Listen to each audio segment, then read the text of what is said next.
How to slow down a video on TikTok. To get started, I'll go ahead and open up the TikTok application. As you can see, we're now in the TikTok homepage. Now tap on the share icon over any reel on the right side of the screen as shown. Here, you can view all the sharing options as well as other options below. Swipe left and tap on playback speed. Now you can choose the playback speed from here.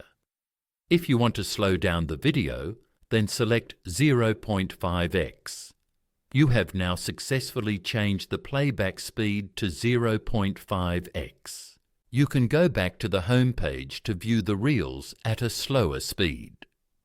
Following these steps, you can easily slow down a video on TikTok. Thank you for watching. Please leave a like if this tutorial helped you, or leave a comment below if you have any questions related to the video.